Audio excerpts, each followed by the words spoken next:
What does a contract extension for Greg Rousseau look like? We're breaking that down and more today on Locked On Bills.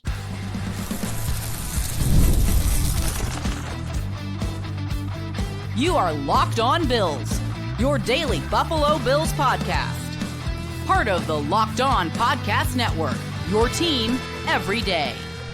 What's up, Bills Mafia? It's Joe Marino, author of Go Bills and Buffalo's Run, also the co-host of the Locked On NFL Scouting podcast, and I'm your host of Locked On Bills. Want to thank you for making Locked On Bills your first listen every day, and a big welcome and shout out to our everydayers. You know who you are. Those of you who never miss a single episode, I appreciate y'all being here very, very much. I'd also like to invite you to subscribe or follow for free on YouTube or wherever you listen to podcasts. We're part of the Locked On Podcast Network, your team every day. This episode is brought to you by FanDuel. You can start the season with a big return on FanDuel. New customers can place a $5 bet, and you'll get started with $150 in bonus bets if you win your first $5 bet. Just visit FanDuel.com to get started. Well, folks, welcome in. It's time for Herd Mentality, the weekly episode where you control our conversation. I've received a bunch of good questions today, and I want to start with this one on Greg Rousseau. It comes courtesy of Jeff. Jeff says, I appreciate your all-22 commentary on Greg Rousseau. He is just solid against the run and a solid compression-style pass rusher. I think the nuances you pointed out in film review are probably missed during broadcast viewing. As you were outlining all of those jaw-dropping plays, I was wondering what his free agent value will be, not realizing at the end you expect him to get $25 million a year.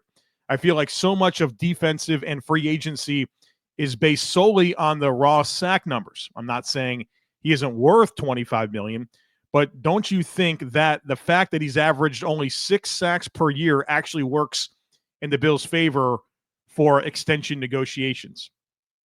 Let's do it. Let's have the conversation. And what Jeff is referring to is he's part of our Substack community, where you get a weekly post that I break down the all-22 film from the Bills game.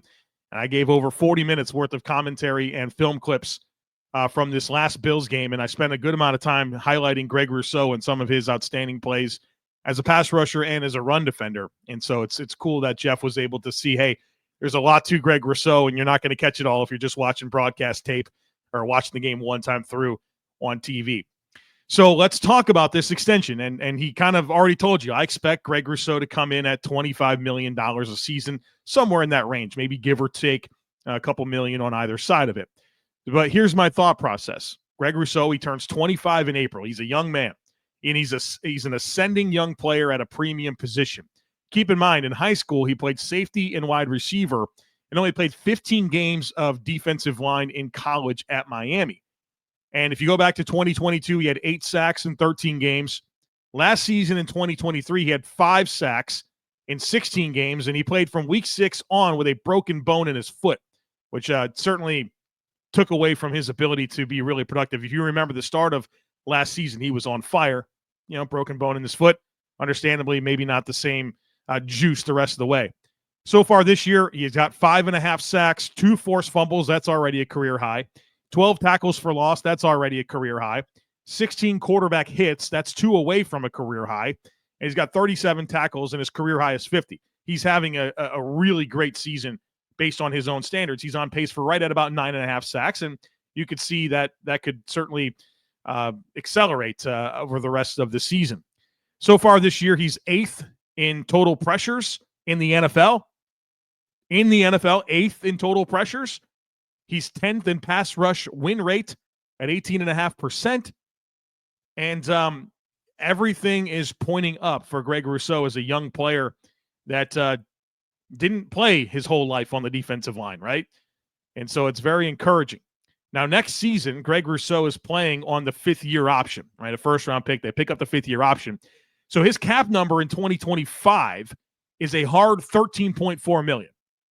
Now, the way that it becomes not a hard $13.4 million is you extend him, and you go ahead and reduce that money a little bit and spread it out over the rest of the years of the contract, so you get a little cap relief next year, and obviously you tie in or lock in one of your best young players. So far, right now, looking at the Bills' 2025 cap space, that would be helpful. Now, it ultimately is going to depend on where the cap lands. We won't know that for a few months in terms of how much cap space every team's going to have based on what the NFL sets the cap at. In 2024, the salary cap is $255.4 million. That's what every team has to spend. You look at estimations, SpotRack has it at $273.3 million in 2025. Over the Cap has it at $272.5 million. Keeping in mind, I can't remember which one it is, but one of them recently had it as low as, like $10 million less. So they're both coming in around 272, 273. So you're going to see a nice little bump in the cap once again. Right now, the Bills have around $265 million in cap commitments, right? And obviously, there's a lot of levers that Brandon Beane can pull if they want to create more cap space. We see him do this every year. But right now, the Bills are going to have between, I would guess, $8 to $10 million in cap space entering the offseason, which is really good compared to where they've been, right? The Bills have been $20, $30, $50 million over the cap going into the offseason most years. Now they're going to be on the good side of that. And if you take this opportunity to extend Greg Rousseau, you get an opportunity to maybe push that number to 13, 14, 15 million based on how you want to structure this deal, not to mention the other levers that Brandon Beane will surely pull. And again, I do think that Greg Rousseau comes in at $25 million per season. Again, give or take either side of that to a couple $1 million. And some contracts that I would point to as comparables, let's look at a deal that just happened, like literally a couple weeks ago. Denver just did a contract extension with Jonathan Cooper, 26-year-old edge rusher, turns 27 in January. And Greg Rousseau has been a much better player. Cooper's a good player, just now kind of getting a chance to start, putting up some production. Feels like he's going to be part of their long-term, right? Obviously, with this extension, they gave him 4 years, $60 million. That's $15 million per season. Greg Rousseau is younger and better than that, significantly. I look at Rashawn Gary with the Green Bay Packers. At 25 years old in 2023, he signed 4 years, $96 million. That's $24 million a season. I think we're getting more in the ballpark there. And that's a deal that I would look at that makes a lot of sense to me for a parallel. SpotRack, the market value that they put on Greg Rousseau right now is $24.9 million. So that's I'm not crazy in coming up with that number. That's also validated by what SpotRack currently projects him as. And I know that SpotRack's not always perfect, and I know that I'm not always perfect, but I feel like this is the right range. If you look at the top of the defensive end market, Nick Bosa is number one in APY, $34 million a season. In 2023, he signed that extension. Then last offseason, you saw Joshua Hines-Allen with the Jaguars. He signed for $28.25 million a season. Brian Burns last season, after getting traded from the Panthers to the Giants, he signed a deal with the Giants at $28.2 million per season. I'm not even putting Greg Rousseau there. I'm putting him a few ticks below, right at $25 million per. And so I think that's a pretty reasonable estimate. I know that the big talking point that I think people would want to bring in, and obviously Jeff did as well, and the question is saying, hey, he hasn't consistently put up double-digit sacks. Well, I think he's probably going to get there this year, and the point is he's an ascending player. You're paying a player for what they're going to do, not what they've done. And I think you can see the trajectory here. And there's a reason the deal's not done yet, right? There's obviously a reason the deal's not done yet. Everyone would say, pay Rousseau, because the money's going to keep going up. Greg Rousseau knows that. He knows that with every sack, it only goes up. And that's why it's not done. You have to have two sides to the table agree to this deal. And if I'm Greg Rousseau, I'm willing to bet on myself and continue to stack up the production and get the most money that I possibly can. It's not a Spencer Brown situation.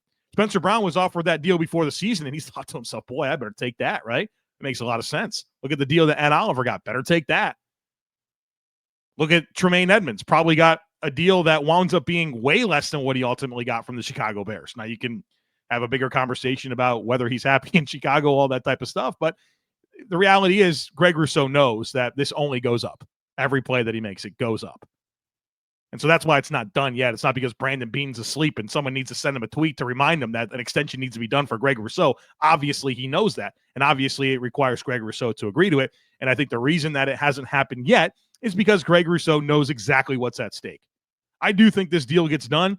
Greg Rousseau is a big part of this defense.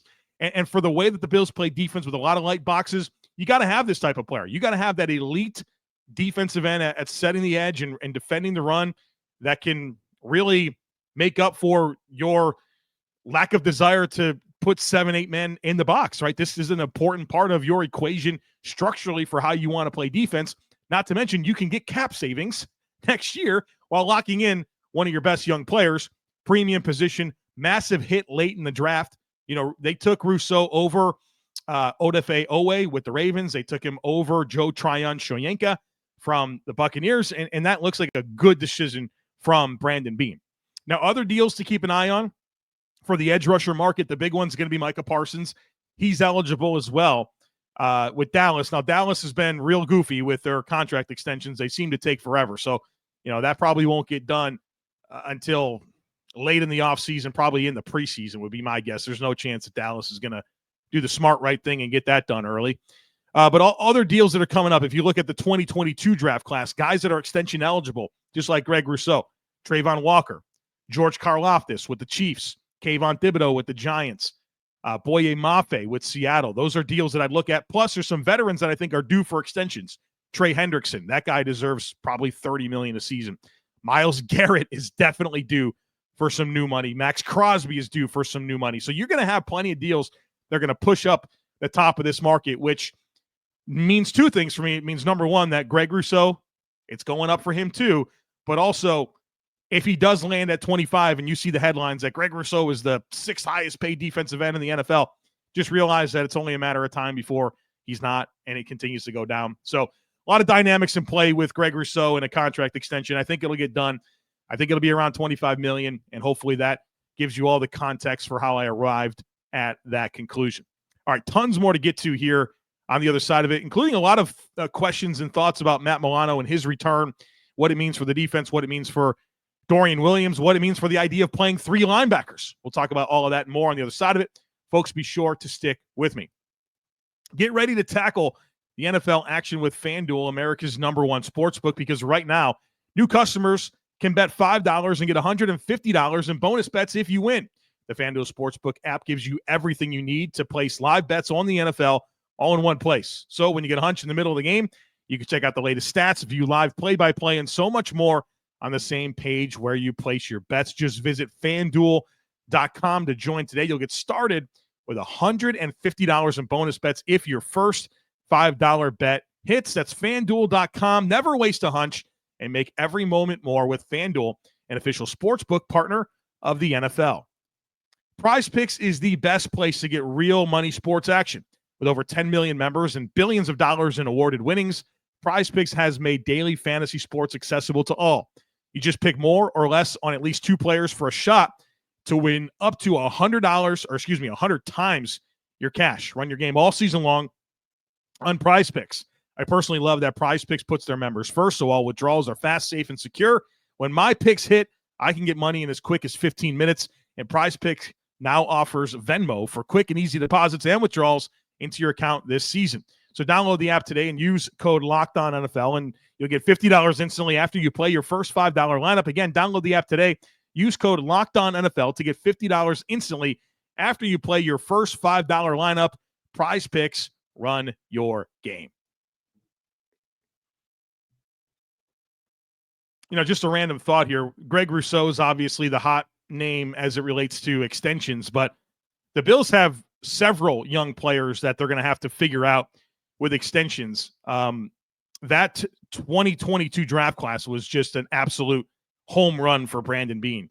And so after year 3, rookies are eligible for contract extensions, which means Christian Benford, Terrell Bernard, Khalil Shakir, and James Cook are all eligible for extensions after the season. And it would be prudent for Mr. Brandon Beane to get those deals done as quickly as possible, especially because none of those are first-round picks. There's no fifth-year option, right? They're entering true free agent years next season, and those contracts will never be less than they will be after this season. So you're looking at Benford, Bernard, Shakir, Cook.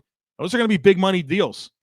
Christian Benford, look at Diamador Lenore from the San Francisco 49ers, literally on Tuesday signed a 5-year, $92 million extension. Christian Benford's going to break that for sure. Terrell Bernard, playmaking middle linebacker, expect somewhere between 12, 13, 15 million, somewhere in that range per season. Khalil Shakir, where does that come in? Really unique player. James Cook, do the Bills want to pay James Cook? Should they pay James Cook? If they do, what is he worth? Probably 10 to 12 million a season. Do they want that? There's a lot at stake there with making the right decisions on those players. Not to mention you have some veterans in Rasul Douglas and Amari Cooper that are both expiring contracts. Are you going to give up a third-round pick for, what you're going to wind up getting 7 games out of Cooper maybe? DeMar Hamlin as a starter, he's a free agent. You just drafted Cole Bishop. You got other role players that you're going to be thinking about, like a Mac Hollins and some of these depth defensive linemen. There's some decisions to be made here, obviously, this offseason. And I think a lot of this coming offseason will have to do with taking care of your own players and keeping the young nucleus while using that draft capital. The Bills still got to have a lot of draft capital to continue adding young players to this mix. So I think it's going to be extensions. I think it's going to be draft picks. And can you find your bargain bin? Can you find your Connor McGovern type deal? Can you find your Leonard Floyd type deal, right? Those are the types of fill in the blanks that I'm looking for next offseason out of Brandon Beane. But we'll obviously have those conversations. We got a playoff run and hopefully a Super Bowl run here to cover the rest of the way. All right, Jeffrey says, with Matt Milano back soon, can you explain your thoughts of how this will affect Dorian Williams' play and any chances of 3 linebackers on the field at the same time? So I think, number one, the presence of Dorian Williams allows you to ease Matt Milano back in. You can make sure he's calloused up, right? The guy hasn't played football in a while, right? He got injured week 5 in 2023. It's been a long time. And he's got to get calloused up. I've spoke to a couple of coaches in the NFL, and they've both said to me that they think a lot of the injuries that are happening across the league is that there's just a lack of physicality in the offseason and a lack of practice time. And guys are they're not calloused up like they used to be.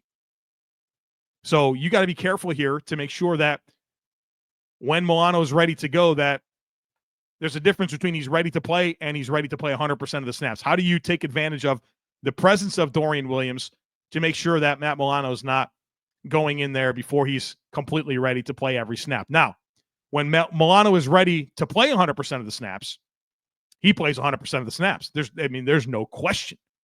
There's no question. Thank you for everything, Dorian Williams. You're an ascending young player.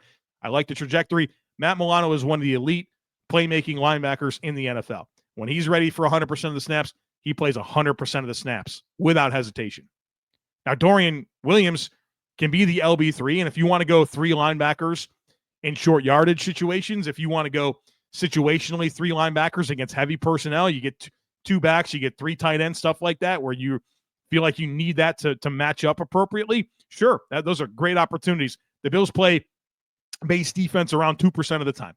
And maybe you're more willing to do it with Milano and Williams, which you don't have right now. Maybe you're willing to bump that up a little bit. But if not, I think you still situationally have that in your bag. Don't forget this about Matt Milano. Like I've already said, he's an elite player. He signed through 2026. You don't even have a real opportunity to get out of the deal until after 2025. He's 29 years old. Levante David is 34. He turns 35 in January, still playing at a high level. I don't really have concern, other than more injuries from Matt Milano, that he can't play at a high level for another 2-3 seasons. And a real quick side note here, because the Tyrell Dotson thing, he got released by Seattle. He was subject to waivers. The Miami Dolphins claimed Tyrell Dotson. And so waiver priority, the Bills were 30th in priority. The Dolphins were 10th. And so obviously the Bills needed him to, they needed 29 teams to say, no, we would not like to have Tyrell Dotson. The Miami Dolphins at number 10 said, we'll take him. And so he goes to Miami, and hopefully that works out for them just about as good as Jordan Poyer and Saron Neal have worked out for them. All right, next one here from Alex, and this is kind of a continuation of this same type deal, but I'll add different commentary. Alex says, I'll admit this idea is kind of out there, and I doubt it would be seriously considered, but I'd like to hear your thoughts. What if, when Milano is back, we put Taron Johnson at safety and move to a 4-3 base with Milano, Bernard, and Williams as the 3 linebackers, My thought process is that this would be how you get your best back seven players on the field. Taron is a ball hawk, and I think his skill set could match up to safety responsibilities. So let's do things I like and things I didn't like here. Things I like is that this does keep Taron Johnson on the field. I'm not interested in ideas for three linebackers on the field where it's at the expense of Taron Johnson coming off. It's just not. I mean, Taron Johnson's your best player on defense. So anything that takes him off the field, no thanks. Not interested. So I like that this idea solves that. And I do think that there's some truth that Taron Johnson should be able to play some safety and do it well, right? I mean, they even rotate him. They disguise. Sometimes they'll have him in the slot and he'll buzz back to playing deep halves, right? It happens from time to time. So I think that's on the menu for Taron Johnson. Now, what I don't like about this is that it does create back seven variants. And what I mean by that is you start switching out your personnel a lot in the back seven, and I think it creates some problems. And look at the Baltimore Ravens defense. I think this is their biggest problem. They are terrible at defending the pass. And I think a reason why, because you look at their players, like they're definitely good enough players at every spot. You're like, yeah, that guy can play, that guy can play. That's a plus starter, that's a plus starter. But for some reason, they keep giving up passing yards. And I think it's because they're too multiple. They're too willing to interchange the slot player, put three safeties on the field. They got their outside corner going to inside corner. And I think in some ways, the Colts fall victim to the same thing. These teams that are really interchangeable with their slot player, guys going inside and outside, guys switching levels, I think that creates problems. And I've heard Bobby Babich even say this, that like reps matter. When you have X amount of reps doing the same thing from the same alignment, you've seen it all. You know how to respond. You know how the spacing is going to be. You know how all the other players are going to fall within that particular coverage scheme or that technique, whatever you're trying to do. And when you start moving pieces around, now all of a sudden you take a guy that had X thousands of reps doing this thing, and now all of a sudden you're putting him somewhere where he's still the same player, but you're putting him in a different spot around different people. It's just not as comfortable and familiar. And I think that's something that's relevant. I've heard Bill Belichick talk about the Bills and their static back seven personnel and saying, yeah, it creates a lot of problems for us because we don't know what they're going to do based on personnel. There's no tendencies. And so respectfully, I just don't think this is the direction that the Bills are going to go, where at any level of high rate, they're going to play three linebackers. Right now, this season, the Bills are 3% base defense, lowest in the NFL. Most teams, I would say, based on looking at the metrics, fall between 15 to 30% in base defense. The Bills are at 3%. The Bills run 76% nickel, and they run 21% dime. They are more willing to bring in a seventh defensive back than they are a third linebacker. The Bills are now one of the highest dime percentage teams in the league. One linebacker. We're talking about going to three? I don't know. Now, the question is how much of this has been injury related, where last year you're playing Tyrell Dodson as your weak side linebacker. This year you're playing Dorian Williams as your weak side linebacker, and neither are particularly good coverage players. And that says, well, and long and late downs, when we know they're going to pass the ball, let's get that guy off the field. Let's bring in a Cam Lewis. Let's bring in, last year it was the musical chairs of Jordan Poyer and Taylor Rapp, right? I think the personnel that the Bills have had suggests we're better off going to this look than trying to figure it out with having a bad coverage player, or we want to take Taron Johnson off the field and play three linebackers. So they haven't had a worthy third linebacker, and they've been missing Milano, who's a top-tier coverage linebacker. So is that different now that you have Dorian Williams, who you feel like can be the third linebacker, and it's different because you do have Matt Milano, who can play in coverage? You know, I think we'll find that out, but I don't think, and I wouldn't anticipate, and I don't think they should be interested in going to a base 4-3 defense. It's not what's made this defense one of the best in the league for a long time. I think you can talk about different coverage schemes that they could run or different pressure looks that they could run, because I know what you're thinking. Wow, Joe, yeah, we love the great regular season defense. We're tired of it looking terrible against Joe Burrow and Patrick Mahomes in the playoffs. I hear you. I don't know that that's necessarily because of the personnel on the field. I think you could probably be a little more aggressive with how you cover.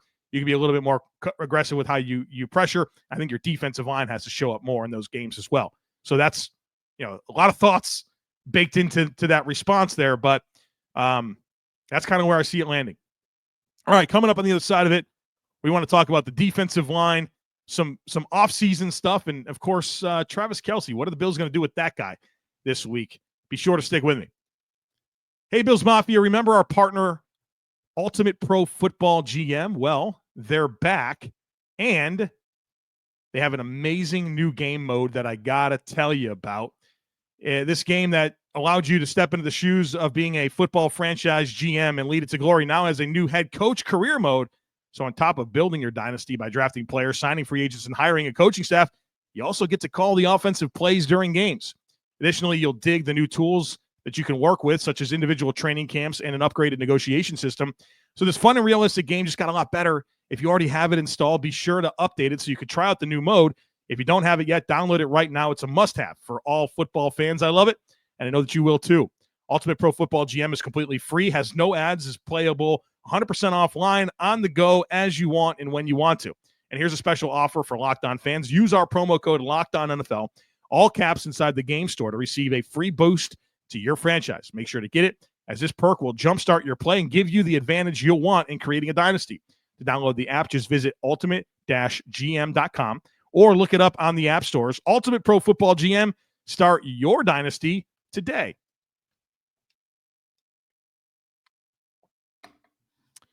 All right, folks. Next one here comes from Brett, who says people seem to be worried about our defensive line. I was wondering how it compares to our D-line in previous years.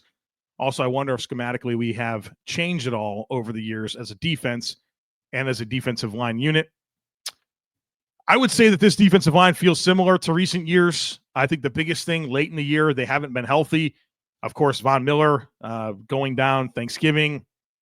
The last couple of years, Daquan Jones, the year they lost to Cincinnati, he wasn't available. And then, of course, trying to play through, come back from the pec injury last year. Leonard Floyd had a late season ankle. Epinesa last year with the ribs. It feels like there's always been something. Jordan Phillips in the hamstring.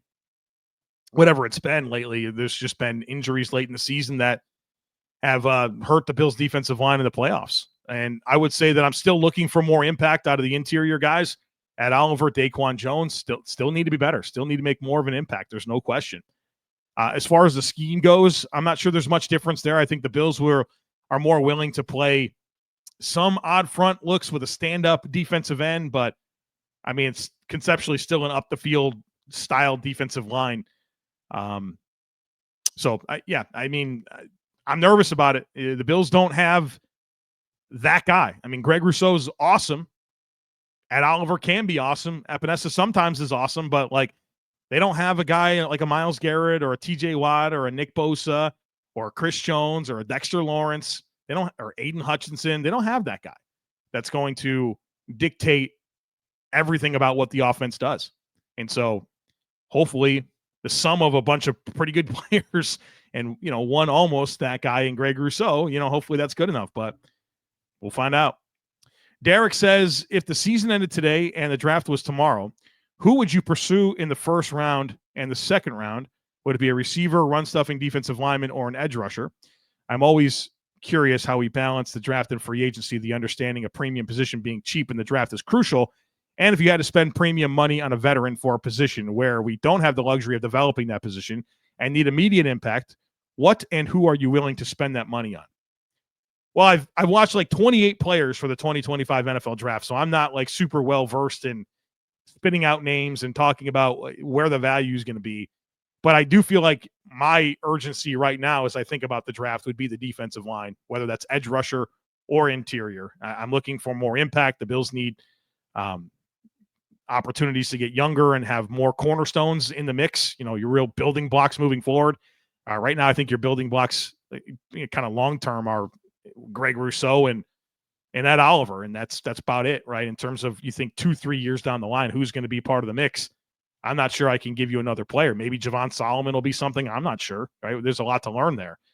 I'd be looking for early investments on the edge, early investments on the interior defensive line.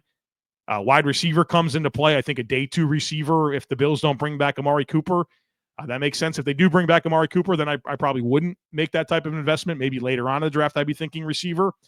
So that's kind of where my mind's going to be. When we talk draft, I'll be thinking defensive tackle, defensive end, wide receiver potentially, maybe corner. We'll see what happens with Rasul Douglas. And then if the Bills were to spend on a free agent, I mean, obviously it depends on who's available, but it's still defensive line for me. I think think about the Jets defense and how good they were, not right now, and the Eagles defense back in, their Super Bowl run. They were 7, 8, 9 deep with dudes, right? Just really good players.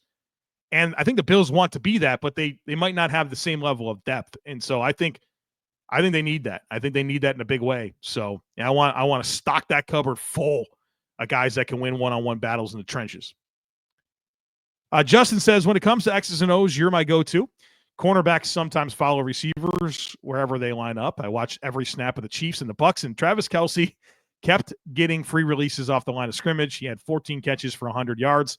Kelce just found the soft spot in their zone, and he would sit down and he would just pitch and catch. It was very easy, and it kept the Chiefs on schedule. They had numerous third downs and converted all night. They never seemed to be off schedule. Why isn't Kelce ever covered like elite receivers and just allowed free releases as he's Mahomes' number one target? Well, listen, Travis Kelce's probably the greatest tight end ever. Nobody's figured this out. Todd Bowles, you're talking about Todd Bowles, like regarded as one of the better defensive minds of the last 15 years. Obviously he didn't have the right stuff. So, man, I'll tell you, if I had this answer, I probably wouldn't be here. Maybe I would. I really like this job. I don't know that I'd like coaching in the NFL. But point being is people have been trying to figure this out for 10 years. And I think what makes Travis Kelce very, very difficult to defend is that he doesn't really run that many routes. For him, it's just about finding space and having chemistry with Patrick Mahomes. And first of all, the Chiefs don't get much man coverage. They get 25% man, 75% zone this year. And so you have Travis Kelce, who's elite at feeling space, and then you have elite vision and pocket movement from Patrick Mahomes, and good luck, because it's all just freelance. It's all just freelance. Travis Kelce can read coverage and know where it's soft, make himself available, and that by itself is not good enough. It's that coupled with Patrick Mahomes and his field vision and his ability to move within the pocket to find those little creases to be able to get the ball to Travis Kelce that makes him impossible to deal with. And so maybe you're thinking, well, jam him at the line of scrimmage. Okay, Travis Kelce's not just going to sit there and get stuck. Travis Kelce is an elite physical talent that's probably going to make you pay for jamming him. So now you want to commit a player to jamming him, and he's going to, really win that battle over and over again, and that just makes it easier to find the space. So I think, we ain't going to solve this right now on this podcast. I'll tell you that. I don't know what the answer is here. The answer is winning up front. That's what I always go back to it.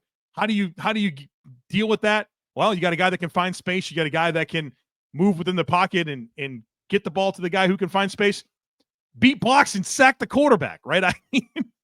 That's what I want to do. So there's no easy answer here. And hopefully you can score enough points. Hopefully you can affect Patrick Mahomes and win a football game. We'll talk more about that the rest of the week coming up next, Crossover Thursday.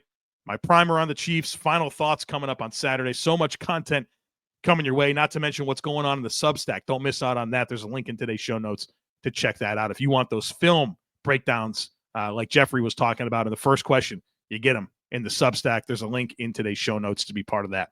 All right, folks, that's it for today. Thanks for being here. As always, I kindly ask that you share, subscribe, rate, and review. Have a great rest of your day. Go Bills, and I look forward to catching up with you again real soon.